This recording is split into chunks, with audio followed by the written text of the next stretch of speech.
भाई case study 1 कर ली थी क्या? फर्स्ट केस स्टडी हमने कर ली थी डिस्कस, एक केस स्टडी रह रही थी, कंप्लीट करते हैं इसको।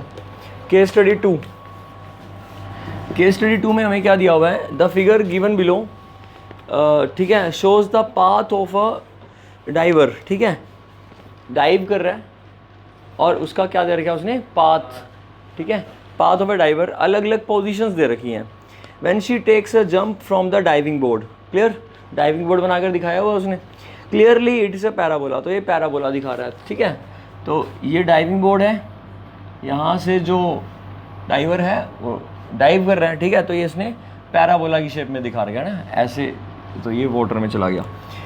अब क्या कहते हैं, ये इस शेप को पैराबोला कहते हैं। कौन सा पैराबोला? ये डाउनवर्ड, एक होता है अपवर्ड, एक होता है डाउनवर्ड, ऐसा होता है अपवर्ड और ऐसा होता है डाउनवर्ड, तो ये डाउनवर्ड, ठीक है। पैराबोला क्वाड्रेटिक इक्वेशन से बनता है, यानी क्वाड्रेटिक इक्वेशन का जब ग्राफ बनाते हैं क्वाड्रेटिक पॉलिनोमियल का, तो वो ग्राफ पैराबोला होता है, ठीक है, बस पाथ का नाम है पैराबोला, दैट्स इट।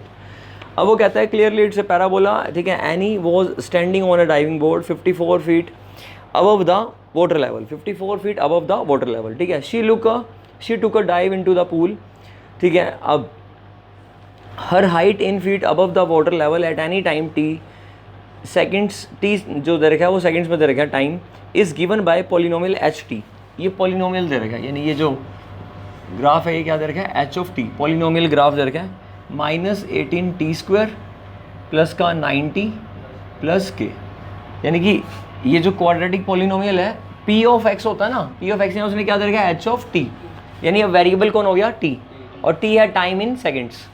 समझ में आ गई बात? अब वो बोलता है what is the value of k, सबसे पहले k की वैल्यू निकालो, ठीक है। उसके बाद at what time will she touch the water in the pool, फिर कहता है सीता's height in feet above the water level is given another polynomial p of t with zeros 1 and -2, then p of t is a polynomial qt with sum of zeros as 1 and product as -6 is modeling. Anu's height is feet, Anu's height in feet above the water level anytime t, और qt आपको बताना है। The zeros of the polynomial are the reciprocal of each other, then k is this. Total मिलाकर 3 question तो simple ही हैं, जिनका इनसे कोई मतलब नहीं है, जो आपको सिंपल पॉलिनोमियल के रिलेशन से निकालने हैं। 2 क्वेश्चन में इसका मतलब है, ठीक है। अब एक बार यहाँ देखना, ध्यान से समझना, जो इसने ऊपर 54 वाली इन्फॉर्मेशन दिया उसका यूज़ कैसे करेंगे हम। द फिगर गिवन बिलो, नहीं है ये वाली चीज़, ये किसके पास है देख लो ना फ़ोन में, फिर पीछे तो ठीक है, बाकी नहीं है तो फिर सुनो। द फिगर गिवन बिलो, कोई बात नहीं, ठीक है, ये हमें दे रखा है the figure given below shows the path of a diver, ये डाइवर का पाथ दिखा रहा है। When she takes a jump from the diving board, ठीक है, clearly it is a parabola, यहाँ तक तो पढ़ लिया। Now Annie was standing on the diving board, तो ये जो दिखा रही है ना फोटो, ये एनी की फ़ोटो है, ठीक है। एनी एक लड़की है जो डाइविंग कर रही है, तो एनी डाइवर है। तो एनी जो है वो कहाँ पर है? अभी डाइविंग बोर्ड पर है, जो कि 54 feet above the water level है। इसका मतलब जो वाटर लेवल है वो यहाँ, ये लेवल है वाटर का, ये सरफेस ऑफ द वाटर है अबव, है ना, और ठीक है। तो अब ये जो डाइविंग बोर्ड है ये वाटर लेवल से कितने, समझ में आ गई बात? अच्छा आगे, 54 feet above the water level, she took a dive into the pool and her height in feet above the water level at any time T, उसकी जो हाइट है, ठीक है, she took a dive in the pool, her height in feet above the water level at any time T in seconds is given by the polynomial. अच्छा, तो ये जो polynomial दे रखा है ना, इसका मतलब क्या है? हाइट ऑफ एनी, एनी की हाइट कितनी है, किससे? वाटर लेवल से। समझ में आई बात? यानी कि एनी यहाँ पर है, या जैसे ये डाइव यहाँ पर है, या यहाँ पर है, या यहाँ पर। अच्छा, जब डाइव करेगी तो एक कांस्टेंट लेवल पे थोड़ा ना रहेगी, वाटर से कम ज़्यादा होगी ना, तो वो ये वाला पैराबोला के अकॉर्डिंग चल रहा है। समझ में आई बात? और ये देखना, यहाँ पर हाइट सबसे ज़्यादा होगी उसकी, और यहाँ पर हाइट क्या होती जाएगी? कम। यहाँ तो पता ही है कितनी है, 54, तो इसके अकॉर्डिंग हाइट क्या करेगी? चेंज होती रहेगी। चलें आगे। अब उसने क्या कहा है? गिवन बाय दिस, ये हो गया। Now what is the value of के, ठीक है, के की वैल्यू बताओ। अब के की वैल्यू बताने के लिए यहाँ से किसने किया था? क्या ट्राई भी नहीं किया था, छोड़ दिया था? क्या हुआ? सीटिंग से किया था। अच्छा तेरे को समझ में आ गया ये वाला? इसमें पहला जो क्वेश्चन है ना बस वही सबसे मेन है। कोई बता सकता है मेरे को कैसे करेंगे पहला क्वेश्चन जिसका फर्स्ट पार्ट है? निपुण? हाँ डाउट था। और कोई बच्चा? ईशा? चलो देखो ये बिल्कुल सोच समझ के करने वाला है। वैसे आप फर्स्ट छोड़ भी दो तब भी 4 ऑप्शन हो जाएंगे, बट चलो फिर भी देखते हैं। अब एक बात बताओ मेरे को, जब आप t0 लोगे यानी कि टाइम है ना 0, तो जो उसकी हाइट है h ऑफ t है, क्या वो 54 नहीं होगी? t0 का मतलब वो डाइविंग बोर्ड पर ही तो होगी। डाइव स्टार्ट करेंगे तभी तो टाइम के अकॉर्डिंगली उसकी हाइट चेंज होएगी। नहीं, इस 54 का यूज़ कैसे करना है यही तो क्वेश्चन में समझना था। जब वो रेस्ट पर है तो 54 हाइट तो है ना उसकी वाटर लेवल से, और जब टाइम के अकॉर्डिंगली 1 सेकंड हो गया 2 सेकंड हो गया तो उसकी डाइव के अकॉर्डिंग उसकी हाइट कम ज़्यादा हो रही है। नहीं आया समझ में? बोलो। तो h t की वैल्यू 0 पर h t 54 होगा, मतलब h में हम 0 रखेंगे तो आंसर कितना आएगा? तो h में जब 0 रखेंगे तो क्या आंसर आएगा? माइनस का 18 into 0 plus 9 into 0 plus k is equal to, तो k की वैल्यू कितनी आ गई? 54। तो ये इसका पहला आंसर है। देखो ऑप्शन क्या होगा? A B। हाँ तो आंसर क्या आ गया? A, that is 54। किसी हाँ अच्छा माइनस सीटिंग से चलते हैं, ठीक है। 54 है आंसर, 100% 54 आंसर है, ठीक है। तुक्का लगाया होगा किसी ने। अब मुझे ये बताओ ये समझ में आया किसी को? किसी को ना आया हो तो पूछ लो दोबारा। नहीं आया?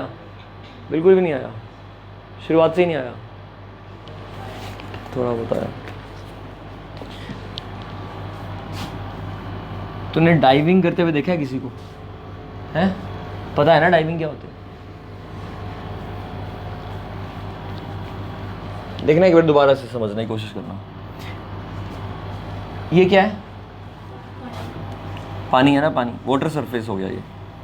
क्या ये वाटर सरफेस ये, और यहाँ नीचे क्या है? लेक या कुछ भी समझ लो, है ना, रिवर लेक कुछ भी, तो वाटर है। और ये वाटर का सरफेस, यहाँ पर वाटर है और नीचे सारा वाटर है। क्लियर है? अब यहाँ पर ऐसे स्टैंड बना हुआ है, ठीक है, स्विमिंग पूल देखा होगा ना, तो यहाँ पर क्या बना है? एक स्टैंडिंग एरिया है। क्या है? स्टैंडिंग एरिया, जिसको डाइविंग एरिया भी कहते हैं, ठीक है। यहाँ से यहाँ पर एनी खड़ी है। क्लियर? यहाँ पर कौन खड़ा है? एनी खड़ी है। एनी, एनी एक लड़की है जो यहाँ खड़ी है। क्लियर? किस पर खड़ी है वो? अरे इस स्टैंड पे खड़ी है ना। इस स्टैंड को बोलते हैं, क्या बोलते हैं इसको? Diving board. अपनी पोजीशन लेती है ना वो डाइविंग बोर्ड पर, डाइव करने से पहले पोजीशन लेगी, तो वो डाइविंग बोर्ड पर खड़ी है। और ये आगे पानी है सारा। समझ में आ गई बात? उसे इसमें कूदना है, जिसको वो डाइव करके कूदेगी, ऐसे नहीं। समझ में आ रही बात? तो जब वो डाइव कर रही है तो किस शेप में डाइव कर रही है? पैराबोलिक शेप में कर रही है ना। समझ में आई बात? ऐसे ही होती है। तो जब वो डाइव कर रही है तो नहीं आ रहा क्या? फील कर यार, मैं पानी थोड़ा लेकर आऊँगा तेरे लिए। समझ में आई बात? एनी तो बना दी मैंने, ठीक है। तो अब ये बताओ भाई, पहले ही अच्छा, अब जब एनी खड़ी है तो ये यहाँ भी तो वाटर ही है, तो वाटर के सरफेस से जो स्टैंड ही बना हुआ ना, वाटर के सरफेस से वो कितनी फीट पर है? 54 फीट पर हाइट है उसकी। क्लियर? उसकी हाइट जो है वो 54 फीट ऊपर खड़ी है। यहाँ तक समझ में आ गया? अच्छा, अब एनी इस पोजीशन पर, इस पर, ऐसे अलग अलग पोजीशन होंगी।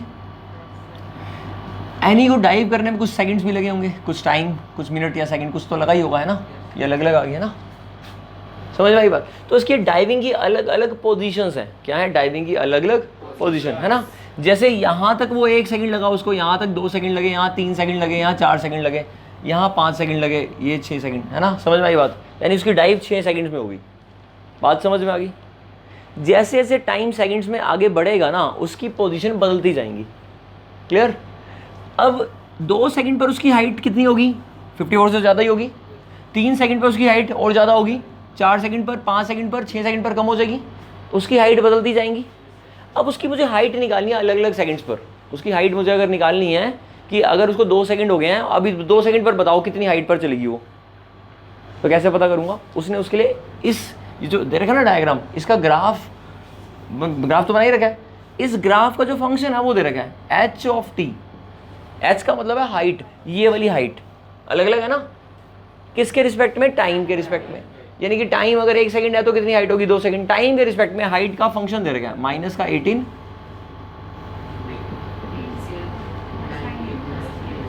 समझ में आ गई बात? ये एक पॉलिनोमियल दे रखा है। आपको पता है ना, अगर कोई पॉलिनोमियल पी एक्स होता है x square minus 2x plus 5 और आप इसमें x की वैल्यू 1 डालते हो तो आपको आंसर मिलता है 1 माइनस 2 प्लस 5 दैट इज 4। मिलता है नहीं मिलता? ये 4 क्या मिलता है? पॉलिनोमियल की वैल्यू। कहाँ पर? जब x की वैल्यू 1 है। अब आपने यहाँ पर t को 1 डाला, t को 1 डालते ही h की वैल्यू कितनी आ गई? h1 माइनस का 18 प्लस का 9, माइनस 18 प्लस का 9 प्लस का k 54 है मान लो, तो माइनस का 9 यानी कि 54 में से 9 गया कितना? 45। समझ में आ गई बात? यानी कि h1 की वैल्यू आ गई, h2 की वैल्यू आ गई, h3 की वैल्यू होगी, अलग अलग वैल्यूज आ रही हैं या नहीं आ रही हैं? इस 45 का मतलब है 1 सेकंड बाद उसकी हाइट इतनी होगी। उसकी हाइट नहीं, उसकी वाटर लेवल से कितना हाइट है, वो वाली हाइट है तो उसी की हाइट, लेकिन वाटर लेवल से। समझ में आया नहीं आया? अब मैं ये कह रहा हूँ, क्वेश्चन कहता है कि k की वैल्यू निकालो, तो मैं ये कह रहा हूँ k की वैल्यू निकालने के लिए क्या हम ऐसा करें? ht दे रखा है, ht फंक्शन क्या दे रखा है? अभी तो शायद सबको समझ में आ गया होगा, या अभी भी कोई रह गया? आ गया समझ में? माइनस का 18 टी स्क्वायर प्लस का 90 प्लस का k। क्या आपको नहीं लगता अगर मैं टाइम को t को 0 डाल दूँ तो वो रेस्ट पे होगी, मतलब डाइविंग बोर्ड पर होगी, और डाइविंग बोर्ड पर उसकी जो हाइट थी वो 54 थी, तो h0 की वैल्यू 54 नहीं होगी? यही मैंने किया था। जब h0 यहाँ डालूंगा तो यह भी 0 डलेगा, यहाँ भी 0, 0 का square 0 into something, 0 into something क्या बचा बेटा? k की वैल्यू कितनी आ गई? तो ये हमारा पहला क्वेश्चन हो गया। मज़ा आया नहीं आया? ये खुद से दिमाग लगाना था। टाइम 0 पर h हाइट 54 दे तो रखा था, इंटरप्रेट करना था, समझना था क्वेश्चन को। तो केस स्टडी वाले क्वेश्चन डिफिकल्ट तब बनते हैं जब आप उसको एक बार पढ़ के बस गिव अप कर देते हो। समझ में आई बात? उसको 2 बार पढ़ो, 3 बार पढ़ो, कोशिश करो समझने की वो कहना क्या चाह रहा है। 54 का कुछ यूज़ भी तो करता होगा। चलें आगे। अब क्या हो गया? सेकंड पर करें। सेकंड कहते हैं at what time will she touch the water in the pool. यानी कि पूल में वाटर को जब वो टच करेगी तो बताओ तब क्या टाइम होगा। समझ में आ रही बात? अब कोई बता सकता है क्या करेंगे इस केस में? फैंटास्टिक, बहुत बढ़िया, बिल्कुल सही बोल रहा है। देखो ये चीज़ क्या थी? हाइट, वाटर लेवल से। अब इसने क्या करा? उस हाइट को 0 कर दिया। जब हाइट को 0 कर देंगे, उसकी हाइट वाटर लेवल से 0 होगी तो भाई पानी को टच करेगी ना वो। नहीं आया समझ में? देखो अभी ये हाइट 54 है, जब वो डाइव कर लिया तो 1 सेकंड 2 सेकंड के बाद हाइट बढ़ेगी, फिर कम भी होगी। जब हाइट 0 हो जाएगी तो क्या होगा? तो एनी पानी में होगी। नहीं आया समझ में? तेरे को नहीं आया क्या समझ में? लास्ट में देख लो, नहीं है तो दोबारा बता देता हूँ। हाँ कुछ ही ठीक है। तो अब दूसरे वाले पार्ट में क्या करेंगे हम? एच टी को क्या कर देंगे? 0। बहुत बढ़िया क्वेश्चन बनाया हुआ है। पहले क्वेश्चन में वो रूट्स का कंसेप्ट लगा दिया और दूसरे में क्या लगा दिया? फैक्टराइजेशन करना पड़ेगा। एच टी इज 0 तो कितना करेंगे? माइनस का 18 टी स्क्वायर प्लस का 90 प्लस का, अब के तो आपने निकाल ही लिया ना, सबसे मेन के ही था। कॉमन निकाल ले 9, minus 9 common, 2 t square minus का टी माइनस का 6 इज इक्वल टू 0। दोबारा बताऊँ? दोनों माइनस के हो जाएंगे ना, माइनस कॉमन निकालेंगे। 9 2 जा 9 और 9 से ये 9 तो 0 पास गया, क्या बचा? 2 टी स्क्वायर माइनस का टी माइनस का 6 is equal to 0। 2 t square minus का 3t और प्लस का 2t minus 6 is equal to 0। दोनों में से कॉमन कितना आया? 2 टी कॉमन आ गया तो क्या बचा? 2t माइनस 3 प्लस का, फैक्टर सही नहीं बनाया मैंने, 4 और 3 आएंगे ना, 4 और 3 क्यों? 6 2 12, माइनस का 12 है तो माइनस 4 प्लस 3, तो 2t कॉमन आ गया, t माइनस 2 और फिर प्लस का 3 कॉमन आ गया, t माइनस 2। अब दोनों में से कॉमन क्या आया? t माइनस 2 और क्या आया? 2t plus 3। अब टाइम नेगेटिव तो हो नहीं सकता, टाइम t माइनस 3/2 ये तो होगा नहीं। इसका मतलब t की वैल्यू कितनी हुई? यानी 2 सेकंड में वो वाटर लेवल पे पहुंच गई, यानी उसकी डाइव 2 सेकंड में ही खत्म होगी। समझ में आई बात? तो आंसर कितना आ जाएगा? 2 सेकंड्स।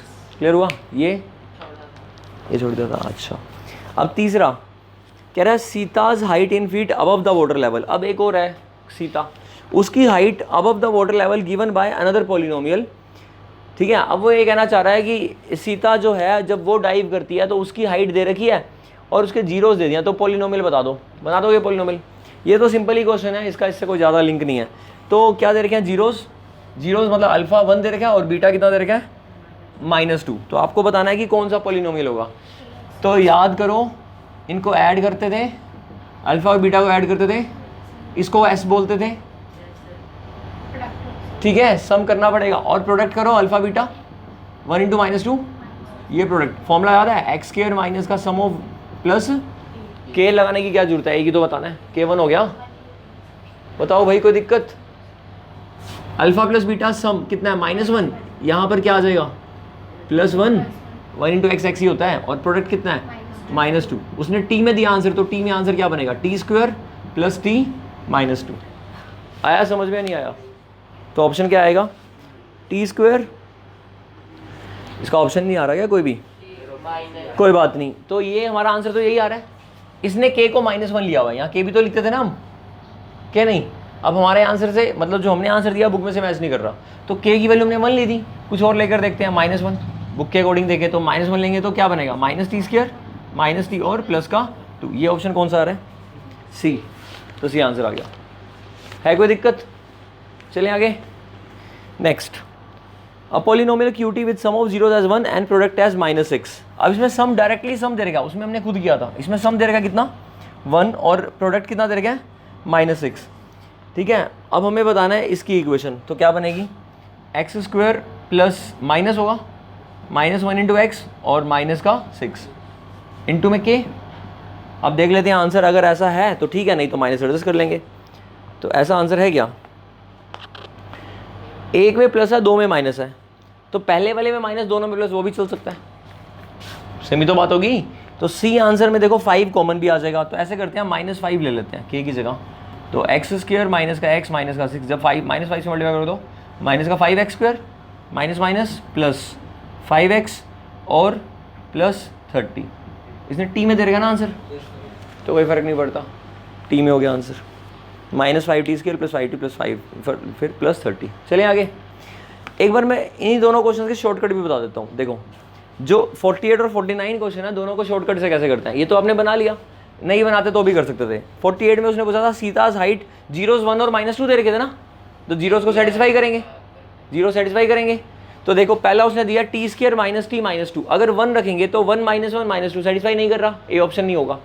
दूसरे में 1 रखें, t² + 2t - 1, 1 + 2 3 -1 2 not equal to 0, दूसरा भी ऑप्शन नहीं होगा। फोर्थ में रखते हैं पहले t को 1 1 - 1 + 2, ये भी 2 बना। अब सी वाले में रखें -t² - t + 2 -1 -1 + 2 -2 + 2 0, इसका मतलब सी ऑप्शन हुआ।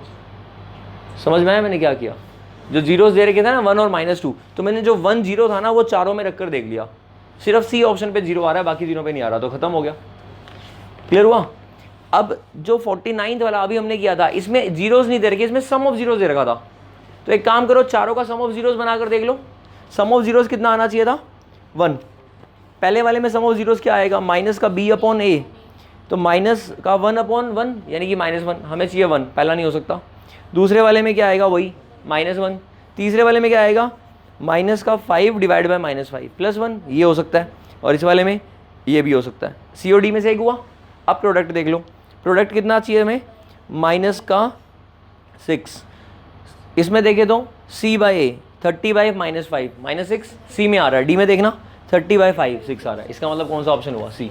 यानी ऐसा पॉसिबल है कि आपने सम ऑफ जीरो चेक किया, 2 में मिला, 2 में नहीं मिला, तो 2 तो डिस्कार्ड हो ही है, रिजेक्ट हो गए। अब कितने रह गए, 2। उसके लिए प्रोडक्ट की कंडीशन देख लेंगे। समझ में आई बात? मल्टीपल चॉइस क्वेश्चन में जो आपके ऑप्शंस दिए होते हैं, उन ऑप्शंस को क्वेश्चन की कंडीशन के साथ वेरीफाई करते हैं। जैसे कल था सम ऑफ द 2 डिजिट इज 9, चारों में 9 आ रहा था, लेकिन दूसरी कंडीशन से 3 एलिमिनेट हो गए थे और एक ही आया था।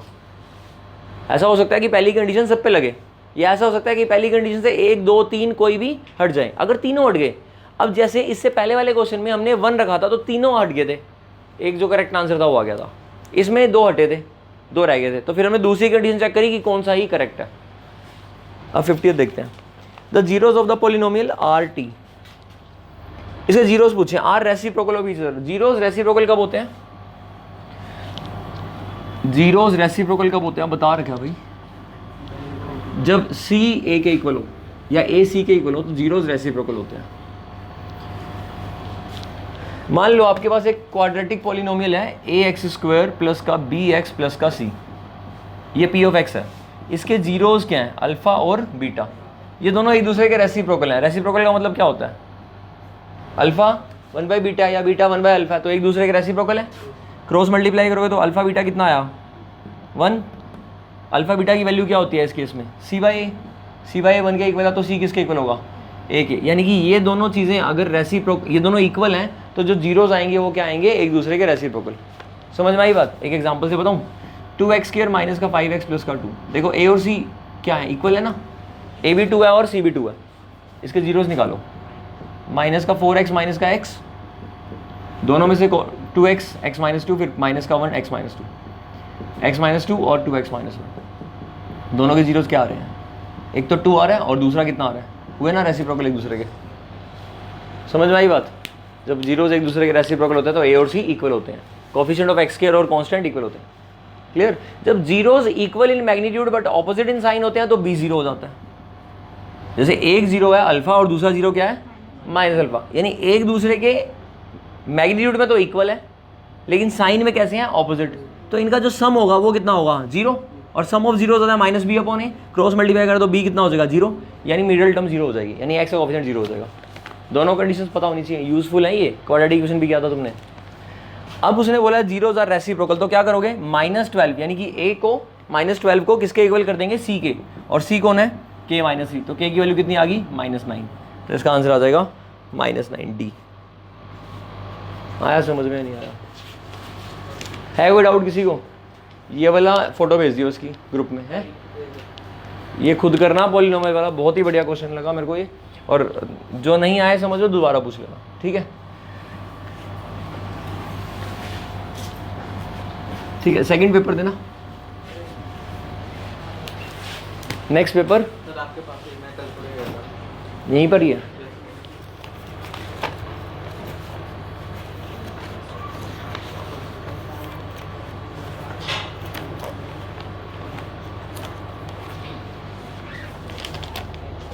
ठीक है, चलो वही करें, तेरे पास भी है क्या ये पेपर? सेम है डिफरेंट है?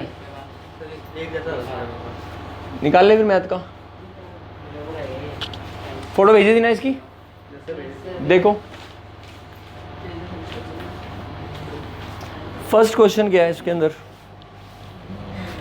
इसमें चॉइसेस इनकी नहीं है ना, सीधे कितने क्वेश्चन है, डायरेक्ट 40 क्वेश्चन है। पहला क्वेश्चन देखते हैं, मल्टीपल चॉइस क्वेश्चन पहला फर्स्ट, n की वैल्यू दे रखी है, n की वैल्यू दे रखी है 2 की पावर 3, 3 की पावर 4, 5 की पावर 4 इंटू 9, और पूछ रहा है नंबर ऑफ कॉन्जिक्यूटिव जीरोस, कितने जीरोस होंगे इसके अंदर, लास्ट में कॉन्जिक्यूटिव जीरोस कितने होंगे। 2 की पावर 3 है और 5 की पावर 4 है, तो कम पावर किसकी है, किसकी पावर कम है, अरे यार 2 की पावर 3 है, 5 की पावर 4 है, इनसे तो कुछ होगा नहीं, 3 की पावर 4 और 9 को तो साइड में रखो। 0, 2 और 5 से बनता है, कितनी बार बताया है, 0 किससे बनता है, इससे कुछ नहीं होएगा, इसका कोई रोल भी नहीं है क्वेश्चन में।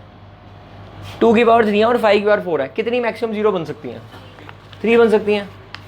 अरे 2 और 5 10 बनाते हैं, अगर 2 की पावर 2 और 5 की पावर 1 होगी तो 20 ही बन सकता है, 0 नहीं ऐड हो सकती।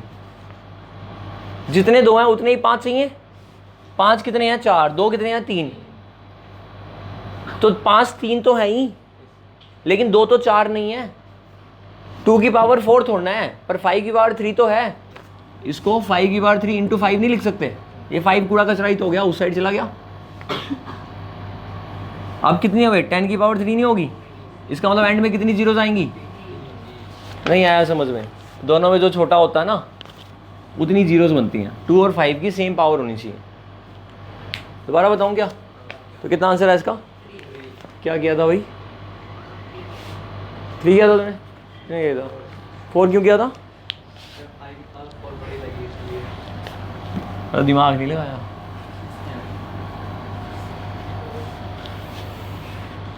नेक्स्ट, इतना तो मल्टीप्लाई करके देता तब भी पता लग जाता, अगर मल्टीप्लाई भी कर लेता तब भी पता लग जाता।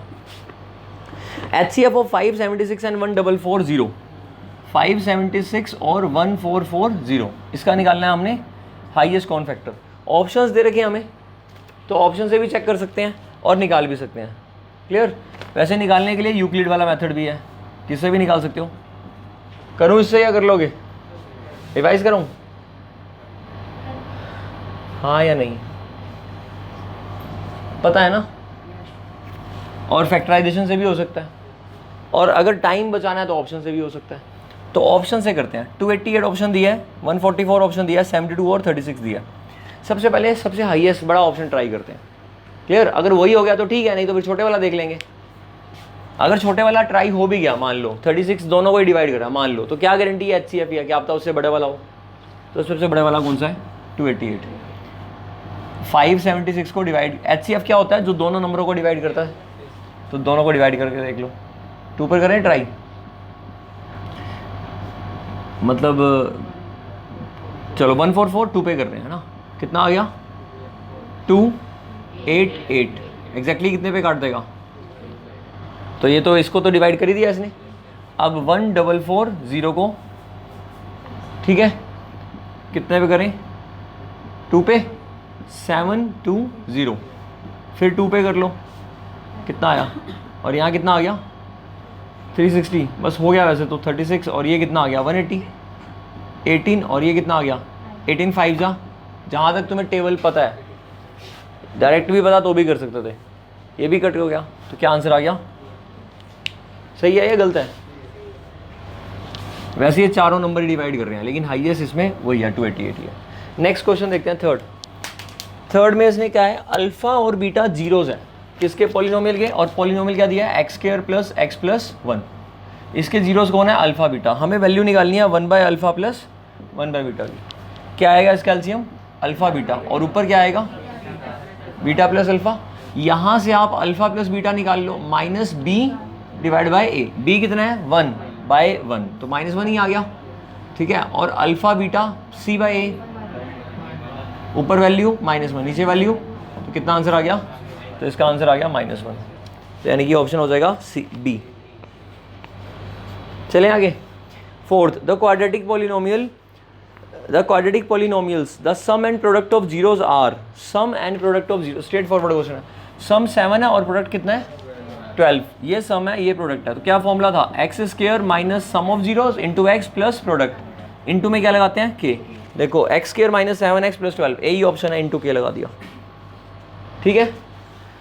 If the zeros of the quadratic polynomial are equal, ax² + bx + c, ये हमारा पॉलिनोमियल px हो गया।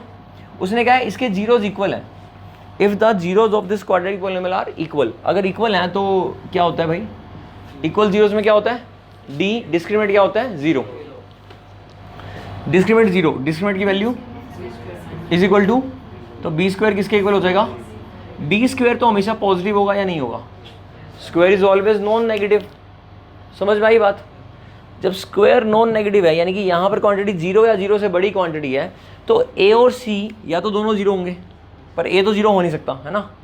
अब बाकी पॉजिटिव रहा, ये पॉजिटिव है, तो a और c दोनों नेगेटिव भी हो सकते हैं, दोनों पॉजिटिव भी पॉजिटिव आएगा, नेगेटिव पॉजिटिव भी पॉजिटिव ही आएगा। मल्टीप्लाई कर रहे हैं हम, समझ में आई बात?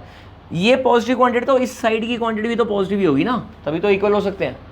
और ये क्वांटिटी पॉजिटिव होगी जब a और c दोनों सेम साइन के होंगे, या तो दोनों नेगेटिव या फिर दोनों पॉजिटिव। तो इसका ऑप्शन क्या आएगा? a and c have same sign. पहले भी करवाया हुआ ये, तो a ऑप्शन है, c and a have same sign. Rahul गलत किया क्या ये? Yes sir. क्या किया है? मैंने किया सर ये c एंड a हैव, अच्छा ऑपोजिट साइन, हाँ ये तो गलत है। c and a have same sign, तो क्या आंसर आएगा? c, ठीक है। अच्छा वैसे एक बार सोचना, ऐसा कोई पॉलिनोमियल जिसके जीरोस कैसे हों? इक्वल, x² + 2x + 1, ये पॉलिनोमियल बनाया मैंने, a² b² 2ab, तो ये x + 1 का होल स्क्वायर है। ध्यान से पढ़ लो तुम, मेरे को विश्वास जाएगा। ये a² + b² + 2ab है, ठीक है। तो ये a + b का होल स्क्वायर हो गया, और 0 के इक्वल करेंगे तो x की वैल्यू कितनी आ जाएगी? दोनों पे, दोनों सेम आ गए ना, ए कितना है 1 और सी कितना है 1, तो दोनों पॉजिटिव हुए। नहीं आया समझ में?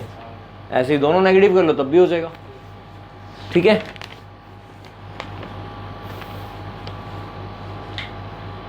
Next 6th question. The value of k for which the system of equation has no solution. No solution में क्या कंडीशन होती है? Not equal to. No solution में ये कंडीशन होती है। a1 कितना है इक्वेशन में? x का कोफिशिएंट, इक्वेशन दे रखी है x plus 2y minus 3 is equal to 0 और 5x plus ky plus 7 is equal to 0। तो a1 कितना है 1 और a2 5, फिर 2 डिवाइड बाय k, और वो वाला क्या करना है 7 बाई माइनस 3 इक्वल तो आएगा नहीं, क्रॉस मल्टीप्लाई कर दो, k की वैल्यू 10, तो इसका करेक्ट आंसर क्या आ जाएगा? a। समझ में आई बात? 7th, represent the equation graphically and choose the correct option. इनको ग्राफिकली दिखाओ और बताओ कि क्या ऑप्शन है। तो इक्वेशंस क्या दे रखी हैं भाई? x minus 2y plus 6 is equal to 0, graph तो हम बनाएंगे नहीं, ऐसे ही बता देंगे। 2x minus 4y plus 2 is equal to 0, ratio क्या बन रही है 1:2, इसकी भी 2/4 माइनस माइनस कट गया 1/2, इक्वल आ रहा है, लेकिन ये 6/2 के इक्वल नहीं है, तो कैसी लाइन्स होंगी? पैरेलल, तो क्या आंसर आएगा? सी। समझ में आई बात? Next, if the system of equation is inconsistent. Inconsistent का मतलब क्या होता है? No solution. पैरेलल लाइंस, एक ही टाइप के 3 क्वेश्चन दे दिए इसने। देन के इज, एक ही टाइप के 3 नहीं दे दिए, पहले भी वही दे दिया, फिर वो दूसरे तरीके से पूछ लिया, तीसरा भी वही कर दिया। तो कहता है कि के की वैल्यू बताओ, तो 2k minus 1 into X plus K minus 1 into Y is equal to 2k plus 1 और 3x plus Y equal to 1। के की वैल्यू बतानी है और कैसा है? इनकंसिस्टेंट है। तो a1 बाई a2 यानी कि 3 बाय में, और b1 बाई b2 तो 1 बाय, और वो वाले क्या करोगे इक्वल करके? नॉट इक्वल ही होता है ना, तो आगे 1 इधर आएगा तो -1, ये वाला इधर आएगा तो माइनस का 2k प्लस 1। इन दोनों को सॉल्व करोगे, 3 इंटू के माइनस का 3 is equal to 2k minus 1। ये यहाँ पर माइनस आया तो 3k में से 2 गया k, और ये उधर चला गया तो 3 माइनस 1 कितना आ गया? 2। अब k की वैल्यू 2 यहाँ डालकर देखना एक बार, माइनस से माइनस कट गया, 1 बाय में कितना आएगा 5, और यहाँ पर डालो k की वैल्यू 2 माइनस 1 1, 1/1 और 1/5, ये इक्वल है ही नहीं, इसका मतलब k वाला आंसर सही है। ठीक है, तो k का आंसर कितना आया हमारा? 2। एनसीईआरटी क्वेश्चन है ये। The coordinate of the point which is equi distance from the, ये क्वेश्चन शायद पूछा था ना, जो x, y वाला क्वेश्चन आया था, 0,2y 2x, 0 और 0 0। उस दिन पूरा 9th क्लास का 7th चैप्टर का 8th क्वेश्चन का पूरा वो बनाकर दिखाया था, CM is equal to half AB, और बताया था कि राइट एंगल ट्रायंगल के अंदर तीनों वर्टिसेस हाइपोटेन्यूज के मिड पॉइंट से इक्वल डिस्टेंस पर होते हैं और उसको सर्कम सेंटर कहते हैं, और जो रेडियस आती है उसको सर्कम रेडियस कहते हैं। बताया था नहीं बताया था? पूरा टोटल कंसेप्ट बताया था, जितना कुछ भी था। अब उसने पूछा था coordinate of the point which is equi distance from the vertices. 3 vertices दिए हैं, एक तो दिया है ओरिजिन 0 0, दूसरा दिया है a 0। मैंने x एक्सिस पर इसलिए बनाया है क्योंकि y 0 है उसका, तो x एक्सिस पर ही बनेगा, a यूनिट दूर, a कुछ भी हो सकता है, और b जो कोऑर्डिनेट है वो है 0, b, तो y एक्सिस पर ही बनेगा। उसने बोला है इस ट्रायंगल में, ये ट्रायंगल बन गई। उसने पूछा the coordinate of the point, एक पॉइंट की कोऑर्डिनेट बताओ which is equi distance from the vertices.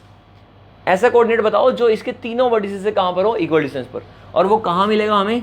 Hypotenuse पर, और हाइपोटेन्यूज का क्या होगा? वो mid point. Mid point formula, इन दोनों को plus divide by 2, a plus 0 divide by 2 और b प्लस 0 डिवाइड बाय 2। ये इससे और इस वाले से डिस्टेंस इक्वल होगा। याद है 2√2 निकाला था, यहाँ का √8, याद है या नहीं है?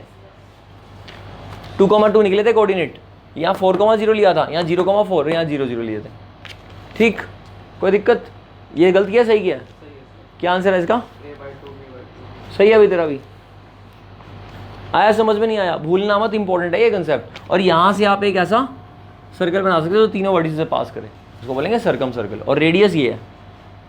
और रेडियस पूछ लेता तो a² + b² / 4 और उसका रूट, डिस्टेंस फॉर्मूले से रेडियस निकाल देंगे।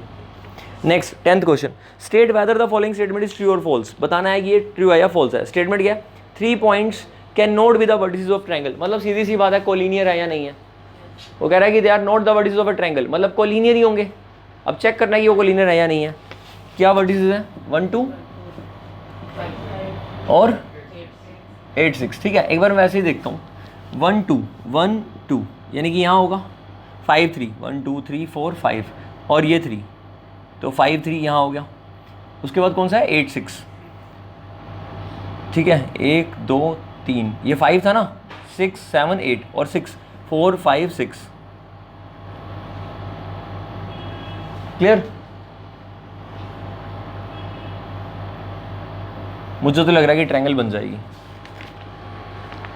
लेकिन मैंने इसको प्रॉपर तो नहीं बनाया हो ना स्केल, तो मैं श्योर नहीं हूँ उसके बारे में। मेरे पास के शॉर्टकट मेथड है बहुत सारे, 11th क्लास में भी ऐसे क्वेश्चन है। अभी डिस्टेंस फॉर्मूले से करोगे तो टाइम वेस्ट होता है, डिस्टेंस फॉर्मूले से करोगे तो टाइम वेस्ट होता है। एरिया ऑफ ट्रायंगल से करोगे जल्दी हो जाएगा। एरिया ऑफ ट्रायंगल का फॉर्मूला, वो जो फॉर्मूला था ना हाफ x1 वाला, लिख देता हूँ फॉर्मूला, हाफ x1 फिर y2 माइनस y3 फिर x2 y3 माइनस y1 फिर x3 y1 माइनस, तीनों का एरिया, मतलब एरिया निकालो ट्रायंगल का। जीरो आया तो फिर एक ही लाइन पर होंगे, ट्रायंगल नहीं बन रही होगी। जीरो नहीं आया तो ट्रायंगल बन रही होगी, ट्रू फॉल्स पता लग जाएगा। कोऑर्डिनेट्स क्या क्या है, 1 2 5 3 8 6। सबसे पहले x1 कोऑर्डिनेट 1, फिर x1 कोऑर्डिनेट ले लिया, ये x1 y1 है, ये x2 y2 और ये x3 y3। अब y2 में से y3, 3 माइनस 6 कितना आया, -3। ठीक, अब x2 कोऑर्डिनेट क्या है 5, अब y3 माइनस का y1, 6 माइनस 2 4, अब x3 8, y1 माइनस y2, 2 में से 3 -1, कितना आया, हाफ ब्रैकेट शुरू, माइनस का 3 प्लस का 20 माइनस का 8, 8 और 3 कितना हुआ, बस ठीक है, 8 और 3 11 माइनस का 11, 20 माइनस 11 9, 9/2 4.5। तो एरिया बन रहा है या नहीं बन रहा, एरिया आ रहा है। इसका मतलब ये पॉइंट्स ट्रायंगल के वर्टिसेस हैं, इसका मतलब कोलिनियर नहीं है। समझ में आई बात, नहीं आई समझ में? तो इसका आंसर क्या आएगा कि ये जो स्टेटमेंट है वो क्या है, फॉल्स। उसने बोला है can not be the vertices of a triangle, they can be the vertices of triangle, possible है ट्रायंगल बन सकती है। ठीक है,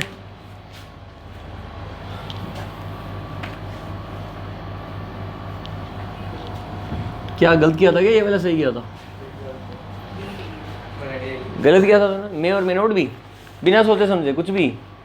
चलो 11th, the coordinate of a point on x axis which lies on the perpendicular bisector of the line segment this and this are. ध्यान से समझना क्वेश्चन को। The coordinate of a point on x axis, x axis पर अगर कोई point है तो उसके कोऑर्डिनेट कैसे होते हैं, x, 0, y वाला 0 होगा। एक्स एक्सिस पर कोई पॉइंट है, बताना है विच lies on the perpendicular bisector of the line. अब एक लाइन ज्वाइनिंग द पॉइंट्स है 7,6 और दूसरा पॉइंट क्या है -3,4। ए भी एक लाइन सेगमेंट है, ठीक है। इस लाइन सेगमेंट का क्या है, एक परपेंडिकुलर बाइसेक्टर, ये होता है ना परपेंडिकुलर बाइसेक्टर, इक्वल इक्वल भी करता है। अब एक्स एक्सिस पे कोई पॉइंट है, the coordinate of a point on x axis which lies on the perpendicular bisector. तो यहाँ कोई पॉइंट ले लिया हमने क्या, x, 0, एक्स एक्सिस पे पॉइंट हो गया। और ये जो पॉइंट है ये कहाँ पर लाई कर रहा है, परपेंडिकुलर बाइसेक्टर पर। तो आपको ये पॉइंट बताना है। एक्स एक्सिस पर आ रहा है तो x, 0 तो ले ही लेंगे, लेकिन x कैसे निकालेंगे, देखना ये जो दोनों डिस्टेंस है इक्वल होंगे या नहीं होंगे। क्यों होंगे इक्वल, क्योंकि इसके परपेंडिकुलर बाइसेक्टर पर आ रहा है। लेकिन इक्वल क्यों होंगे, यहाँ तो तब तो इक्वल होते, यहाँ है तो इक्वल क्यों होंगे। हाँ क्या कह रही है, क्योंकि ट्रायंगल्स क्या हैं, किस रूल से कॉन्ग्रुएंट है। समझा देता हूँ, देखो ये दोनों बराबर है, ये दोनों में राइट एंगल है और ये कॉमन है। अच्छा इस पॉइंट को यहाँ लेता तब भी इक्वल होते, कहीं भी ले लो आप, ट्रायंगल तो बना ही लोगे ना उससे। और जैसे ही ट्रायंगल बनाओगे क्या हो जाएगा, ऐसे ऐसे ट्रायंगल कॉन्ग्रुएंट, और CPCD से दोनों इक्वल हो जाएंगे। समझ में आई बात। Every point on the perpendicular bisector is equi distance from the 2 points. और 7.1 का जो 10th क्वेश्चन है वो यही है, उसमें इसी लाइन की इक्वेशन आती है।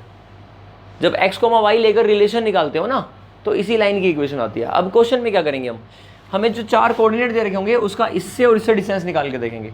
जिस कोऑर्डिनेट का डिस्टेंस दोनों से बराबर आ गया वो हमारा आंसर हो जाएगा। ठीक है, देखो ऑप्शंस क्या क्या दे रखे हैं। इसने ऑप्शन दिए हैं 0 2, देखो 0 2 तो हो ही नहीं सकता क्योंकि एक्स एक्सिस पर लाई कर रहे हैं, ये तो होगा ही नहीं।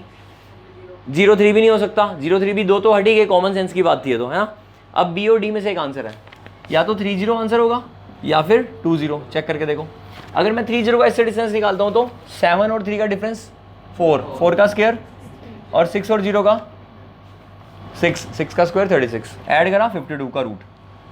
अब इन दोनों का निकालो, 3 minus minus plus 3, x2 minus x1 का square plus y2 minus y1 का उसका रूट, 6 का स्क्वायर 36 और 0 और 4 का, इसका मतलब यही आंसर सही है। 2, 0 नहीं होगा फिर सही, चेक करके देखते हैं। 7 और 2 का डिफरेंस 5, 5 का स्क्वायर 25, 0 और 6 का 36, अब उससे निकालना 2 और -3 का 5, 5 का 25 और 0 और 16। अब क्या ये इक्वल हो सकते हैं? या 36 और वहाँ 16 है? नहीं आया समझ में?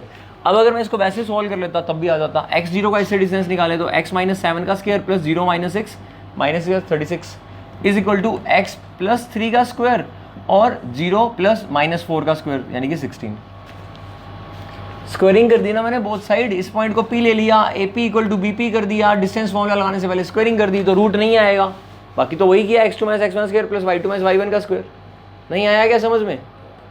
अब इसको सॉल्व कर लो, इसको ओपन करो। x स्क्वायर प्लस 49 माइनस का 14x प्लस का 36, x स्क्वायर प्लस का 9 प्लस का 6x प्लस का 16, x स्क्वायर से x स्क्वायर कैंसिल, ये 14x यहाँ आया तो कितना हो जाएगा 20x, 16 और 9 कितना होता है 25, और यहाँ पर दोनों को ऐड करो 25 माइनस में आ जाएगा, इन दोनों को ऐड करो 9 और 6 15, 1 कैरी 85 में से कितना आया 60 इज इक्वल टू 20x। तो x की वैल्यू कितनी आ गई 3, तो कोऑर्डिनेट क्या हो गया 3,0। ये मेथड आसान है या वो वाला चेक करने वाला आसान था? चेक करने वाला टाइम बचा, इस वाले में टाइम लगता है। समझ आ रही है? तो सब्जेक्टिव मेथड नहीं करना चाहिए। MCQ है तो MCQ को MCQ की तरह सोचना आना चाहिए। मैंने दोनों बता दिए फिर भी। समझ में आ गई बात? छोड़ दूं या करा दूं एक आधा और है ना, 5 मिनट पहले। चलो इसमें क्या है, ये वाला करा देता हूँ। tan A की वैल्यू कितनी है, tan थीटा की वैल्यू कितनी है a/b। उसने बोला है a sin theta plus b cos theta. थोड़ा सा ट्रिकी क्वेश्चन है, ध्यान से समझना। a sin थीटा माइनस का b cos थीटा, इसकी वैल्यू बतानी है। और tan थीटा की वैल्यू कितनी दे रखी है a/b। सबसे आसान मेथड, आपको tan बनाना है। tan पता क्या होता है, साइन डिवाइड बाय कोस, यानी जब डिवाइड में कोस आता है तभी tan बनता है। यहाँ साइन है, इसके डिवाइड में कोस आएगा तभी tan बनेगा। तो कोस थीटा कॉमन निकाल लो। जब कोस थीटा कॉमन निकालोगे तो क्या आएगा, a इंटू कोस नहीं है ना इसके पास, जब कॉमन निकालेंगे तो उसके पास नहीं है तो डिवाइड में आ जाएगा, तो साइन डिवाइड बाय कोस हो जाएगा। नहीं आया समझ में? और ये कोस थीटा कॉमन निकला तो b आ गया। मल्टीप्लाई करके देख दोबारा से, कोस इंटू कोस कट जाएगा, यहाँ से a साइन आ गया और फिर b कोस। अगर मान लो 2x प्लस 3 में से आप 2 कॉमन निकालते हो ना तो x प्लस 3/2 आ जाता है। इसके पास 2 नहीं है ना मल्टीप्लाई में, तो डिवाइड में आ जाएगा। जिसके पास नहीं है तो वो डिवाइड में आ जाएगा। वापस मल्टीप्लाई करके देखो वही आ जाएगा 3। नहीं आया अभी भी समझ में? कोस थीटा कॉमन निकालने से, और नीचे भी निकालो कोस थीटा, क्या बनेगा a साइन बाय कोस और माइनस का b, ये कट गया। साइन बाय कोस क्या था 10, तो a tan theta plus b और डिवाइड बाय में a tan theta minus b। अब आपको tan थीटा की वैल्यू दे रखी थी, पुट करें a square by b plus b और a square by b minus b। कितना बन गया a square plus b square by में b और डिवाइड बाय में कितना आ गया a square minus b square by b। Cut गया, क्या बना a square plus b square by में, क्या आंसर होगा इसका? सही किया था? क्या किया था? मैंने उसी किया था। पहले सोच ही रहा था ये वाला कर दूं। क्या ये वाला कर दूं? फिर जो आपने आंसर बताया। अच्छा नहीं, फिर तुमने कैसे किया? सोचा कैसे तुमने? लॉजिक कैसे लगाया? फिर मैं सोचा इसकी ना बहुत सारी MCQ अप्रोच है, और भी मेथड है इसके करने के। हाँ वही कह रहा हूँ मैं, थीटा की वैल्यू पुट कर सकते हैं, उससे भी हो जाएगा ये क्वेश्चन। ठीक है, a और b को डाल देंगे और थीटा की वैल्यू पुट कर लेंगे, देख लेंगे कौन सा आंसर मैच करता है। 13th question, sine theta divide by 1 minus cot theta. कल कराया था ये वाला, यही करवाया था कल। अच्छा पूछा था ऐसे ही शायद। अच्छा इसके पेपर में भी था ये सेम क्वेश्चन था। क्या आंसर आया था फिर? Sine theta plus cos theta. वो कट गए थे ना ऊपर, a minus b a plus b हुआ था, a square minus b square. ठीक है, कितना आंसर आया था? सी। सीकेंट छोड़ दो, क्या कराऊं? बताओ जल्दी बताओ। 13 तक कर लिया, 14 से फिर कल करते हैं।